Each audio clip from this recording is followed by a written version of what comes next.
Falar sobre esse assunto é como cutucar caixa de marimbondo.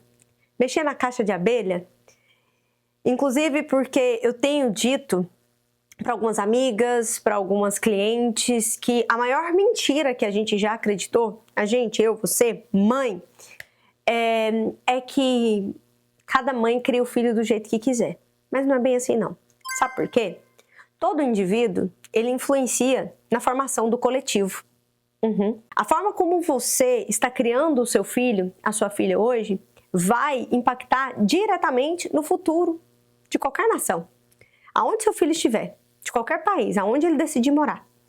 Entende? Hoje, nós ficamos assustadas com a quantidade de homens que não aceitam nãos, de homens que não aceitam frustração, de homens que não sabem lidar diante de uma negativa, com mulheres que fogem de suas funções, com mulheres que não querem aceitar que a vida é a vida e querem viver de ideais, do ideal do homem perfeito, do ideal do negócio perfeito, que não querem ir para o mercado de trabalho, enfim, várias outras coisas, vários outros prejuízos, não só na vida dessas pessoas, mas na sociedade como um todo. Então é importante que nós, mães, reconheça que a nossa influência, a forma como nós criamos os nossos filhos, vão impactar no comportamento deles no futuro, lá fora, lá na sociedade, entende?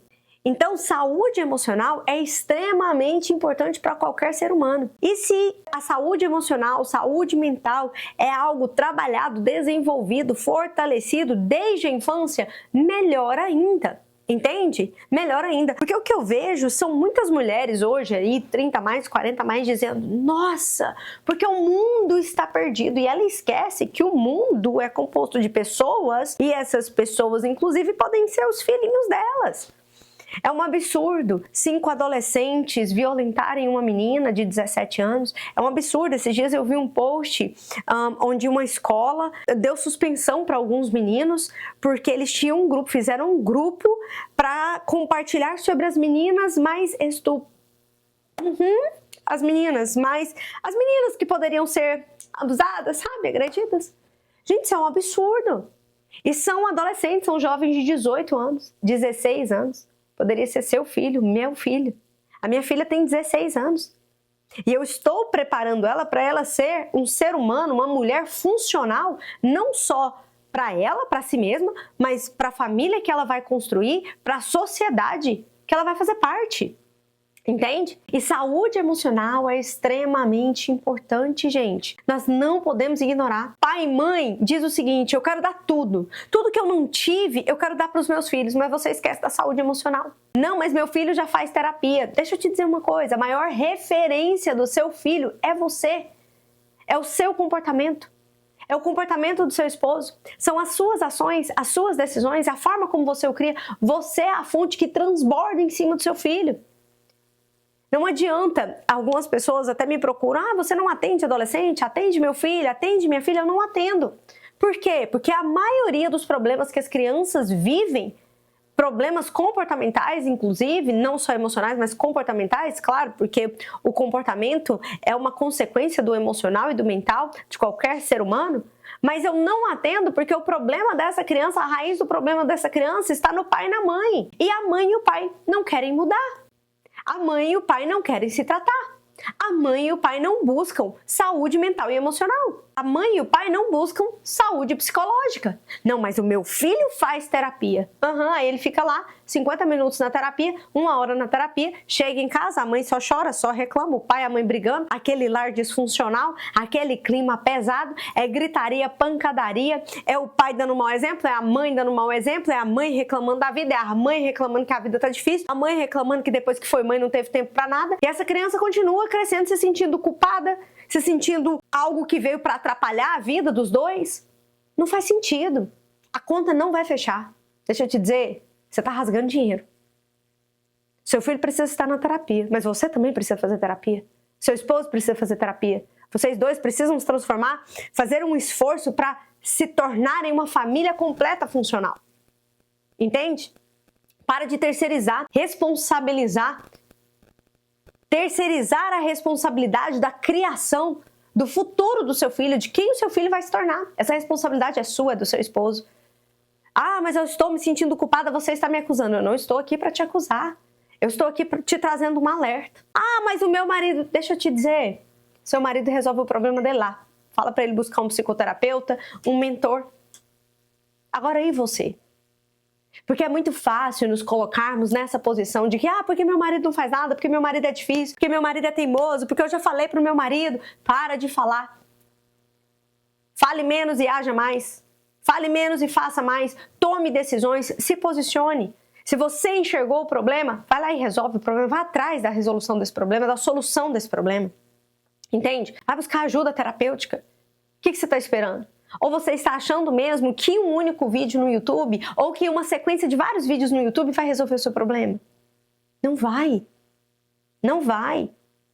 Eu vou te trazer uma clareza aqui, vou te trazer alguns conselhos como psicoterapeuta, como mãe de 2 adolescentes, como mulher que já vivenciou todo esse processo, que há 6 anos atrás a sua maternidade era uma catástrofe e que eu consegui perceber a tempo que o meu entulho emocional, as minhas feridas emocionais, os meus problemas psicológicos estavam influenciando já na vida das minhas filhas, na forma como elas se comportavam, na forma como elas se posicionavam para o mundo, na forma como elas agiam e reagiam. Eu percebi logo, então perceba logo antes que seja tarde demais. Muitas vezes, muitas mães estão pagando terapia para os seus filhos para chegar lá o filho falar, não, meu pai e minha mãe brigam o tempo todo. A minha mãe me xinga de tudo quanto é nome. A minha mãe reclama o tempo todo que desde que eu nasci a vida dela, enfim, é o que ela sofre porque meu pai é isso e que ela não larga do meu pai por causa de mim e etc. É triste, mas é a realidade e precisa ser dito. Porque você precisa buscar por uma solução. Porque a partir do momento que você mudar, tudo na sua casa vai mudar. Você vai ver que até a terapia do seu filho vai fazer mais efeito, da sua filha vai fazer mais efeito. E aqui eu quero te trazer esses 4 conselhos de como criar filhos com inteligência emocional. Isso é muito importante. E a primeira coisa que eu quero trazer aqui, o primeiro conselho que eu quero te dar, é para que você olhe menos para as falhas. Foque menos nas falhas. Tira o seu foco das falhas, sabe? Tira o seu foco dos erros dos seus filhos. A maioria das mães e dos pais traz consigo, da sua infância, né, de toda a sua experiência, das suas referências, esse velho e doloroso hábito, essa velha e constrangedora crença, sabe? Esse comportamento, essa atitude que gera ferida, que gera humilhação, que gera constrangimento. Então é o tempo todo apontando a falha. Tá vendo? Você nunca dá conta de amarrar um cadarço. Tá vendo? Seu quarto tá sempre um lixo. Tá vendo? Você sempre faz isso. Tá vendo? Você sempre faz não sei o quê. Tá vendo? Você sempre isso, você sempre aquilo. É uma casa de acusação. Você se tornou uma acusadora e nem percebeu. Mas por quê? Porque você sempre foi acusada. Você veio de um lar de acusação. Assim como seus pais vieram de um lar de acusação. Assim como seus pais acreditaram que acusar era a forma correta de discipular, de ensinar, de disciplinar, você também hoje acredita que é assim que tem que disciplinar filhos. Então o primeiro conselho é: fale menos sobre as falhas e valorize mais as habilidades. Essa atitude de ficar sempre observando cada falha, ressaltando cada falha, faz com que a criatividade da criança seja anulada, seja apagada, sabe? Seja esquecida.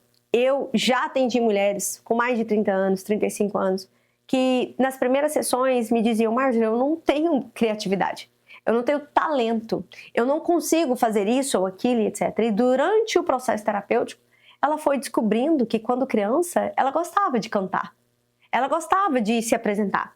Ela gostava de criar. Ela cantava, ou ela dançava, ou ela fazia isso ou aquilo. Mas era tanta crítica, era tanta humilhação. Apontavam tanto para suas falhas, e mesmo que ela não estivesse falhando, era sempre buscando por uma falha, que ela foi se anulando. Ela foi se esquecendo, fazendo questão. A própria mente faz isso, faz questão de esquecer tudo isso. Por quê? Para doer menos, para não sofrer mais, para não ser mais ferida, para não traumatizar mais. Porque a nossa mente nos protege de qualquer dor, seja ela dor física ou emocional. E essa mulher volta a descobrir as suas habilidades, seus dons, seus talentos, volta a ativar essa criatividade. Todos nós nascemos com um temperamento. Todos nós nascemos com habilidades natas, habilidades naturais. Todos nós. Claro, cada um com a sua habilidade única, diferente, etc. Algumas habilidades semelhantes, mas cada um desenvolve e aprimora e usa de uma maneira. Todos nós. Mas se a criança vive em um lar de acusação, se a criança vive em um lar de crítica, se a criança vive em um lar que o tempo todo as falhas estão sendo apontadas, a criança vai testar, a criança vai descobrir, a criança vai tentar, ela vai se desenvolver, ela está em um processo de desenvolvimento, então é normal, ela vai falhar, ela vai errar muitas vezes.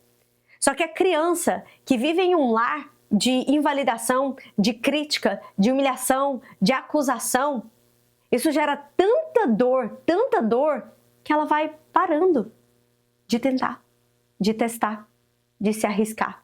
E aí se transforma naquele adolescente, naquele jovem, naquela adolescente, naquela jovem, naquela adulta, tímida, introvertida, vergonhosa, que tem muito medo do julgamento dos outros, que tem muito medo da opinião dos outros, que acredita não ser uma pessoa talentosa, que acredita que não é uma pessoa que tem habilidades. Então, a primeira coisa que eu posso te dizer é: tire o foco das falhas e valorize mais as habilidades, sabe? Seja uma motivadora, seja uma auxiliadora do seu filho. Seu filho tentou, falhou, errou, conversa com ele. Não acusa, tá vendo, mas você fez assim, assim, assim. Filho, você pode tentar de novo, você pode testar de novo. Como que você quer fazer dessa vez? Testa de uma forma diferente. Deixa eu contar algo pra vocês. Há um ano atrás, a professora da minha filha me chamou na escola. Uma professora de história, eu acredito. Enfim, me chamou na escola. Minha filha, 15 anos. Cheguei lá na escola, ela, porque a Heloísa está com dificuldade nessa matéria e etc. E a Heloísa do meu lado, e eu, certo, tudo bem. Aí eu, Heloísa, como você tem estudado para as provas dessa matéria? Não, mãe, eu estudo assim, assim, assim. E a Heloísa, ela é artística. Ela desenha, ela, enfim, faz desenhos. Para quem me acompanha lá no Instagram, de vez em quando vê lá nos backgrounds, assim, alguns desenhos dela. Minha casa tem desenho dela para tudo quanto é lado. E aí, eu conversando com ela, eu falei, Heloísa, como que você está estudando? Ah, mãe, eu leio a matéria. Eu falei, Heloísa, que tal? O que você acha de você usar o seu dom, a sua arte, o seu talento para conseguir estudar melhor, memorizar mais e assim ter melhores resultados? Porque você é uma pessoa visual, você não é uma pessoa auditiva. Você pode até falar tudo isso em voz alta, mas a memorização para você vai ser mais complicada mesmo, vai ser mais desafiadora. Então, como você é mais visual, eu acredito que estudando dessa maneira vai ser melhor para você. Eu olhei para a professora e falei, tudo bem? A professora falou, acho legal essa ideia e etc. Tudo bem, voltamos para casa, a Heloísa estudou. E a Heloísa ficou maravilhada. Mãe do céu, é muito legal estudar desse jeito. Meu Deus, que incrível e etc. Só que, claro, aqui eu resumi a história. Voltando para casa, desse dia da reunião, a Heloísa falou assim, mãe, será que eu vou conseguir? A sua ideia é muito boa, mas será que eu vou conseguir? Eu tô com medo de não passar nessa matéria. Eu falei, filha, não existe nada que você não consiga fazer. Absolutamente nada que você não consiga fazer, a não ser que você desista. Aí, de fato, para quem desiste, não tem nada mais a ser feito. Só não consegue quem acaba desistindo, filha. E eu acredito que você não é uma desistente. Eu acredito muito em você, porque você já se desenvolveu muito até aqui, venceu muitos desafios. Muitas vezes você acreditou que você não ia conseguir e você acabou conseguindo. E o que você acha dessa possibilidade? Se dá mais essa chance. Você já veio longe demais para achar que você não vai conseguir agora. Gente, foi dito e feito. Ela foi, estudou, desenhou, não sei o quê. Demorou um pouco mais para estudar, porque artista, detalhista e tal. Mas foi um sucesso. As notas melhoraram. Nunca mais fui chamada na escola. Naquela ocasião, caso eu não tivesse inteligência emocional, caso eu não conseguisse gerir as minhas emoções, né, porque gera um certo desconforto você ser chamada pela professora e etc, e a professora ficar ali falando que pode ser que ela não consiga e etc, gera esse certo desconforto. Muitas mães perdem o controle. Quantas vezes eu já não vi minha mãe perdendo o controle quando uma professora chamava na escola, eu já tinha até medo, enfim. Mas, voltando aqui para a realidade da minha filha, como eu consegui passar essa confiança para ela, consegui trazer uma oportunidade para ela, gerindo as minhas emoções e sabendo que ela ia conseguir. Porque nós não somos um poste fincado no chão. Nós não somos Deus nos ama tanto, foi tão gracioso conosco, que Ele colocou algo em nós, inseriu algo no nosso cérebro que chama neuroplasticidade. É através da neuroplasticidade, é por causa da neuroplasticidade que nós conseguimos sempre nos desenvolver, sempre aprender algo novo, sabe? Experimentar algo novo, fazer coisas diferentes, evoluir, se desenvolver. Eu sei de tudo isso, eu acredito em tudo isso, eu aplico tudo isso, essa é a minha área de atuação. Eu vivi isso na pele, não tem porquê eu definir que um erro da minha filha ou uma nota baixa é o fim.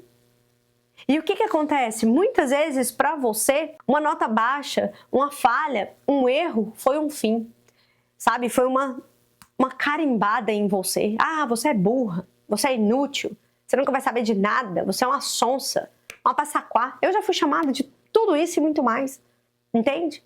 Mas um erro, a falha não é o fim.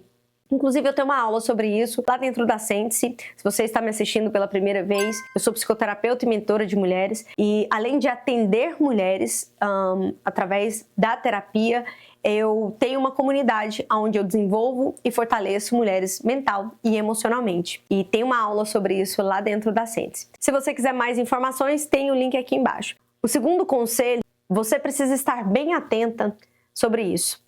E entender de uma vez por todas que os seus filhos não são aquilo que eles fazem, ou aquilo que eles são ou não são capazes de fazer. Eu sei que eu tenho 37 anos, estou com 36, vou completar 37 esse ano, mas na minha geração, nós éramos considerados inteligentes ou não, capazes ou não, a partir daquilo que nós éramos capazes de fazer, daquilo que nós conseguíamos fazer ou não fazer, ou não conseguíamos fazer.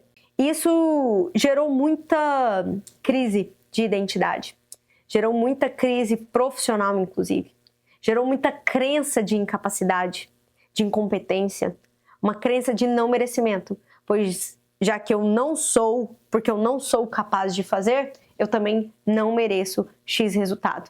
Já que eu não sou capaz, eu não sou competente, eu não sou inteligente, eu não sou destemida, eu não sou desenrolada, enfim, eu não sou isso ou aquilo, eu nasci para ser uma derrotada. Quantas vezes eu já ouvi isso de mulheres?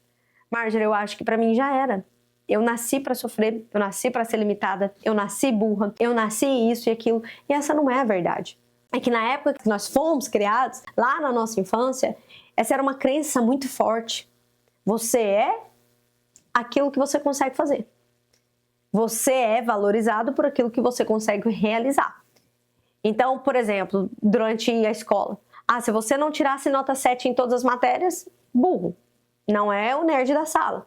Se você é a criança que conversa demais, não presta atenção e às vezes está desatento, não sei o quê, é alguém que não vai dar em nada na vida. Entende? E você precisa entender isso. Você precisa entender que essa não foi a forma certa como nós fomos criadas. Por isso que pode ser o seu caso, tantas mulheres se sentem tão incapazes, tão incompetentes, tão invalidadas, tão limitadas, né? E acabam aceitando migalhas, acabam aceitando situações, enfim, de miséria, desastre. Até mesmo acabam aceitando continuarem em muitos relacionamentos abusivos porque elas acreditaram que sozinhas elas não são capazes de nada, elas não vão dar conta da vida sozinha. Entende? E que aquilo é um karma, aquilo é o que ela merece, enfim, e várias outras coisas. Eu costumo dizer que nunca é uma coisinha só, sabe? Às vezes aquilo que você percebe, que você consegue acessar, que você já tem clareza sobre, é só a pontinha do iceberg. Na verdade, muitas vezes é só aquela poeirinha do iceberg, sabe? Do gelinho do iceberg. As coisas são bem mais profundas. É um acúmulo de coisas. E a gente nem percebe que a gente acaba soterrado, vamos dizer assim, tá? Mas vamos lá, esse é um assunto para um próximo vídeo. Então você precisa entender que seu filho não é o que ele faz. Muitas vezes, aqui em casa, minhas filhas começam a brigar, a discutir. Porque você é chata. Eu falo, epa. Daí minha filha mais velha ou a mais nova fala, porque a Heloísa é muito chata, porque a Helena é muito chata. Eu falo, ela não é chata, ela pode estar chata. Tá de TPM, estressou na escola, acontece. Ela pode estar chata, ela está em um dia ruim. E eu converso com as minhas filhas, filha, você acha mesmo que continuar dessa maneira é o melhor? Você acha mesmo que você precisa continuar carregando aquele episódio ruim como se fosse uma bagagem, aquele episódio ruim que aconteceu lá na escola, você colocou dentro da sua mochila, trouxe ele com você, trouxe ele para dentro de casa.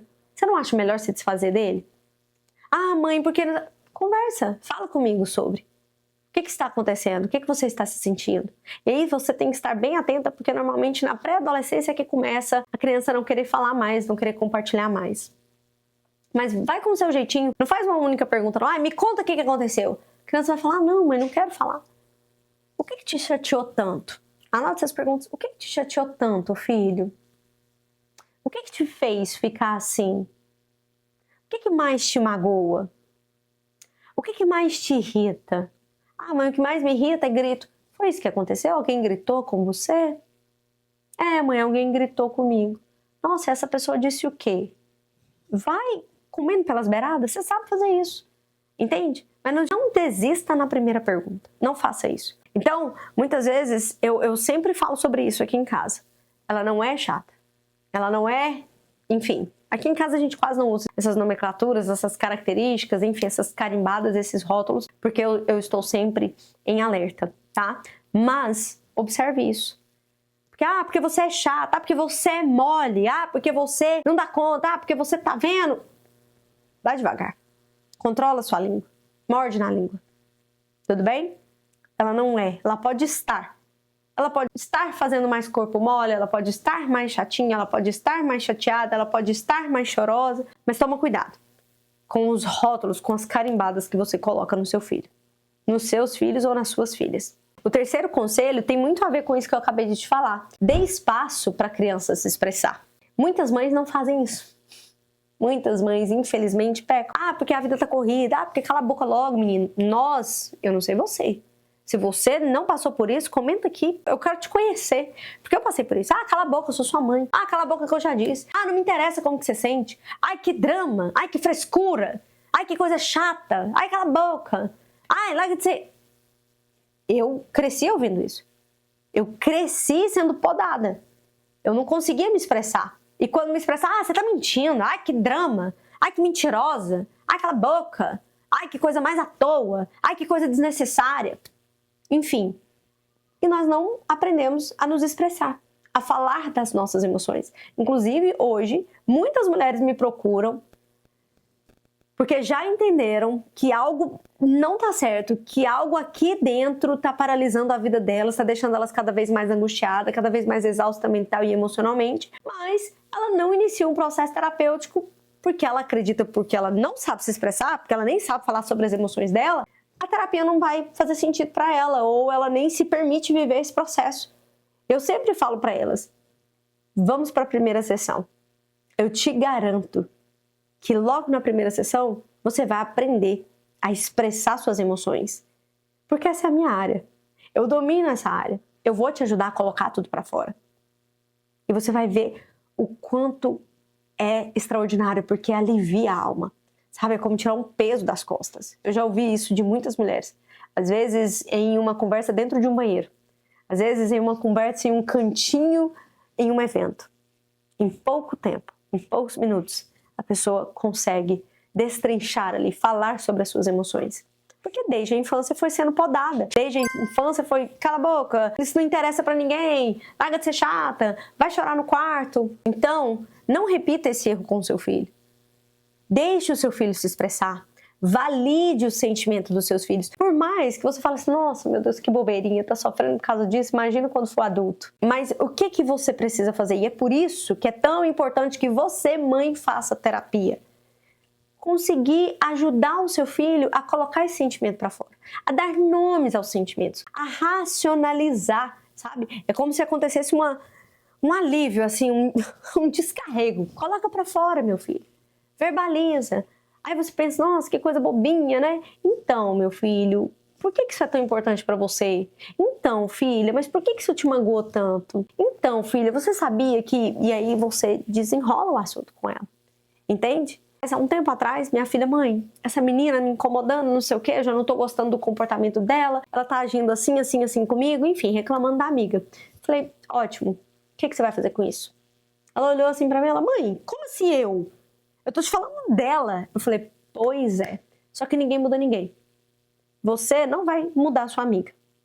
ela não considera tudo isso que você me trouxe como defeito. Ela só está sendo ela. Agora, enquanto você coloca a responsabilidade no outro, a culpa no outro, eu me sinto assim porque o outro não quer mudar, você coloca o controle, o domínio de toda a situação na mão do outro, na mão da sua amiga. Agora, quando você traz a responsabilidade para si, você está no controle da situação. Porque se você está incomodada, você precisa se posicionar, você precisa impor limites, você precisa tomar decisões para que esse tipo de situação não aconteça mais. Então você enxergou tudo isso, você não gosta, você não aceita, você, enfim, não concorda com esse tipo de comportamento. Então qual é a sua decisão? Porque você tem escolhas. Ou você continua sendo amigo dessa pessoa, se incomodando, sofrendo com isso e vai escalar, porque conforme você vai permitindo, aceitando e, enfim, arrastando com a barriga, isso vai se escalar. Ou você toma a decisão de impor um limite, de acabar com esse relacionamento, com essa amizade e dar fim nessa amizade e, enfim, se afastar. Qual vai ser a sua decisão? Então eu ajudo as minhas filhas a trazer essa responsabilidade para si, para que elas tenham domínio próprio, saibam se posicionar, saibam impor limites. Vou te dar um exemplo. Porque o fulano é narcisista. E aí você fica o tempo inteiro buscando conteúdo sobre narcisista. Porque o narcisista é isso, o narcisista é aquilo, o narcisista... Esse tipo de conteúdo não vai te ajudar. Sabe por quê? Porque o narcisista ele não vai mudar com a sua mudança de comportamento. Ele não vai mudar se você sofrer mais ou menos. Ele não vai mudar se você souber que ele é um narcisista. Ele não vai mudar. Então, neste caso, você precisa olhar para si e entender como que eu vou lidar com essa situação, qual é a decisão que eu vou tomar agora em relação a isso. Eu continuo aqui aceitando o que essa pessoa faz comigo, aceitando a forma como essa pessoa me trata, ou a partir de hoje eu tomo uma decisão de não aceitar mais viver essa situação, de não viver mais nessa situação, de não permitir mais que essa pessoa me atinja, me maltrate.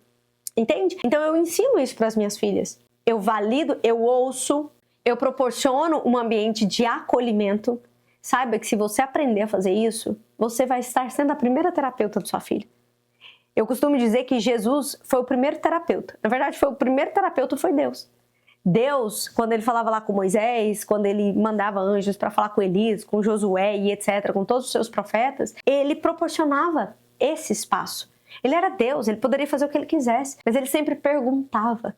Ele dava espaço para a pessoa falar, porque a cura vem através da fala. A revelação, a clareza da situação vem através da fala. Então Deus chegava perguntando. A pessoa falava, Deus proporcionava ali aquele ambiente de acolhimento, aquele ambiente terapêutico. Jesus fez a mesma coisa. Foram os primeiros terapeutas. Entende? Então, você vai ser a primeira terapeuta do seu filho. Marjorie, mas eu não sei fazer nada disso. E nem quero virar terapeuta. Enfim, não quero fazer cursos de terapia nem nada. Então, eu te convido a viver um processo terapêutico. Porque tudo que você viver na terapia, você pode replicar dentro do seu lar. Você pode replicar com os seus filhos. Você vai ter gestão emocional, saúde emocional e mental para conduzir essas primeiras terapias. Entende? E assim, você também vai transbordar nos seus filhos e ensinar eles a ter gestão emocional. E a entender as suas emoções, expressar as suas emoções, que é extremamente importante. Muitas pessoas não procuram terapia porque nem conseguem se expressar, não conseguem se entender. Então, proporcione esse ambiente para o seu filho, essa escuta ativa, nada de acusação, esquece toda e qualquer acusação, essa escuta ativa, entenda a emoção, o sentimento dele. Ele está lidando com aquela situação, por mais que você fale assim, nossa, que bobeirinha, ele está lidando com aquela situação de acordo com a idade do cognitivo dele, da capacidade cognitiva dele. Entende? Então forneça esse ambiente acolhedor e sempre lembrando que é importante você validar a emoção, o sentimento, mas não o mau comportamento. O mau comportamento ele precisa ser disciplinado. E com as minhas meninas, sempre que elas agem de maneira indevida, eu tenho esse momento de escutativa com elas, eu proporciono esse ambiente acolhedor, eu falo, tudo bem, você se sentiu assim, reagiu dessa maneira, mas essa não é a melhor maneira de reagir nessa situação. E essa situação não condiz com a menina que você é. Porque você é uma menina doce, você é uma menina educada, você é uma menina gentil, você é uma menina inteligente, você... E aí eu reforço, tá? Eu venho com validação, eu reforço a identidade dela para que ela entenda, compreenda que aquele comportamento não é coerente com quem ela é, com quem ela foi criada para ser. Tudo bem? Vamos passar aqui para o quarto conselho. O quarto conselho é muito importante. Tem umas coisas que bugam muito a cabeça da mãe, né? A mãe confunde entre essa questão de eu preciso disciplinar e ao mesmo tempo eu não posso frustrar, e ao mesmo tempo eu preciso ser amorosa, eu preciso, enfim, mostrar para o meu filho, demonstrar para o meu filho amor, mas ao mesmo tempo eu preciso discipliná-lo. Ai meu Deus, eu não quero traumatizar, eu não quero que o meu filho fique traumatizado, então eu não vou deixar ele se frustrar. Então o que eu quero trazer aqui para você é um conselho muito importante. Não peça desculpas por disciplinar o seu filho. Deus, ele não pediu desculpa em nenhum momento. E eu falo muito de Deus aqui, se você está me assistindo pela primeira vez, eu sou psicoterapeuta cristã, eu sou uma mulher cristã. Eu leio muita palavra, inclusive a Bíblia é uma das minhas fontes de estudo sobre saúde emocional, saúde mental, sobre comportamento humano. E Deus, todas as vezes que ele ia corrigir, como eu mencionei com você, Deus, Jesus, eles foram os primeiros mentores, tá? Então, todas as vezes que eles iam corrigir, eles não deitavam a pessoa em posição fetal e ficavam, oh, meu filho, por que você fez isso? Papai está te corrigindo, mas você me perdoa, tá? Por estar fazendo isso com você. Você me desculpa, você desculpa o papai? Você desculpa o papai? Para com isso. Não tem nada de desculpa, não. Na hora de disciplinar, é disciplinar. Na hora de dar amor, é dar amor. Eu não estou falando aqui pra você bater no seu filho. Aqui em casa não tem esse negócio de tapa, de agressão, nada disso. Mas educou, está ali ensinando, está discipulando, está disciplinando, está falando, olha, isso aqui está errado, isso aqui não condiz com quem você foi criado para ser, isso aqui não condiz com a sua identidade, isso aqui não vai te levar a um resultado positivo, isso aqui vai fazer com que as pessoas se afastem de você, isso aqui vai fazer com que você sofra no seu relacionamento, isso aqui vai fazer com que você tenha péssimos resultados, etc. Está entendido? Você precisa compreender isso, meu filho, senão como é que vai ser? Você vai sofrer. Eu estou te explicando porque senão lá na frente você vai entender que você vai sofrer e você vai se lembrar disso que eu estou falando com você. Espero que você reflita sobre isso. Pense sobre o que foi feito. Vou te deixar um tempo sozinho para pensar. Você quer ficar sozinho para pensar? Você quer fazer uma caminhada com a mamãe? Você quer sentar ali com a mamãe? Você quer jogar uma bola com a mamãe? Você quer ir brincar de Barbie com a mamãe? O que você quer fazer agora? Eu espero que esteja entendido. Pronto. Eu não sou muito dessa de deixar de castigo, não. A não ser que... Tenho duas. A minha caçula, ela é colérica. E aí teve um tempo que ela tava agressiva. O colérico, ele é muito explosivo. E tem que tomar muito cuidado, porque essa questão pode escalar, pode até se tornar um transtorno, etc. Mas a gente fala sobre isso em um outro momento, tá? Mas é muito importante que você ensine para sua criança colérica que bater, que gritar. E eu espero que você seja exemplo nisso, tá? Porque não adianta você ensinar pro seu filho que não pode bater e gritar e você ser aquela mãe explosiva, chiliquenta, que grita, que berra, que bate, que se explode toda e depois vai pedir desculpa, meu amor, desculpa, meu filho. Se controle, você precisa de terapia, você precisa domar aí esse lado sabotador do colérico. Tudo bem? Então, o que acontece? Você vai ensinar pro seu filho, olha, quando você agride, ninguém gosta de apanhar. As pessoas que você mais ama, nem as que você mais ama, nem as que te amam vão querer ficar perto de você. E ninguém vive sozinho. E não é por uma questão de validação, tá? Não é por uma questão de invalidação. Não é por uma questão de, olha, você tem que performar o tempo todo, fazer tudo pra agradar os outros. Não é isso. Mas tem uma coisa que eu falo aqui pras minhas meninas. Ei, ninguém fica perto de cavalo que dá coice. E ninguém fica perto de cachorro que morde. Você fica perto de cachorro que morde? Eu falo exatamente isso. Quando começa aqui, eu falo que começa a rosnar, né? Já tá na fase da TPM, começa a rosnar. Eu falo, vai morder? Porque ninguém fica perto de cachorro que morde. Muito pelo contrário, as pessoas se afastam. Vai dar coice? Ninguém fica perto de cavalo que dá coice. Tá parecendo égua coiceira? Eu sou do Goiás, né, minha gente? Então, enfim. Eu falo, tá parecendo égua coiceira? O que é isso? Que negócio é esse? Vamos controlar? Tá precisando de um tempo? Você quer ficar no seu quarto? Quer tomar um banho? Quer respirar? Quer fazer uma caminhada? Quer ir lá fora? O que foi? O que tá acontecendo? Mas desse jeito que está, não dá pra ficar. Tudo bem? E that's it. E eu não vou lá depois, ai, desculpa, minha filha, me perdoa, porque a mamãe fala, porque te ama. Não. Muitas vezes elas até vêm falar comigo, elas falam, eu preciso de um tempo, vou tomar um banho, vou isso e aquilo, já tem 16 e 11 anos, e depois elas vêm. Mamãe, queria falar com você. Eu falo, pode falar. Queria te pedir desculpa. Eu falo, você não me deve desculpas. Não, mamãe, eu me comportei mal e tal, porque às vezes responde o pai. Eu me comportei mal, então eu falei, tudo bem, tá tudo bem, acontece. Você está aprendendo, acontece. Você não precisa me pedir desculpa. Claro que para outras pessoas, provavelmente ela vai ter que pedir desculpa. E claro que em determinados momentos eu falo, tudo bem, eu aceito a sua desculpa, porque realmente às vezes acontece uma ofensa aqui, algo ali, e eu deixo elas viverem esse desconforto. Eu deixo elas viverem essa frustração de, putz, errei. Errei com a minha mãe, errei com a minha irmã. É importante. Sabe por quê? Porque se você não deixar se frustrar agora, e você está gerando essa frustração com amor, porque você ama os seus filhos, lá na rua, não vai ter gente que vai ter paciência com ele, não. E aí, um adulto frustrado são esses adolescentes indelinquentes, esses jovens indelinquentes de hoje em dia. Não aceita, não. Gente, esses dias lá em Goiânia mesmo, acho que foi em Goiânia, uma menina rejeitou a paquera de um rapaz. Ele entrou dentro da casa dela à noite, não sei quantas facas na menina, entendeu? A menina estava em coma. Isso é um absurdo, porque não aceita o não aceita a frustração. Entende? Então, nós precisamos deixar nossos filhos se frustrarem. E aí, mulheres, porque é só homem. Não é só homem não, gente. Algumas mulheres fogem do controle. Não querem cuidar de suas obrigações como esposa, como dona de casa, como mãe. Não querem cuidar de suas obrigações. Porque isso me frustra. Porque eu tô cansada. Porque... Ei! É a vida que você escolheu. A cada escolha uma consequência. Precisamos ser funcionais. Tem frustração mesmo. Sai da ideologia, sai do desejo. Vamos para a realidade. Estar pautado na realidade gera menos frustração, gera menos depressão, gera menos ansiedade. Tá? Então, não peça desculpas. Deixa o seu filho processar, sua filha processar e lidar com aquela frustração.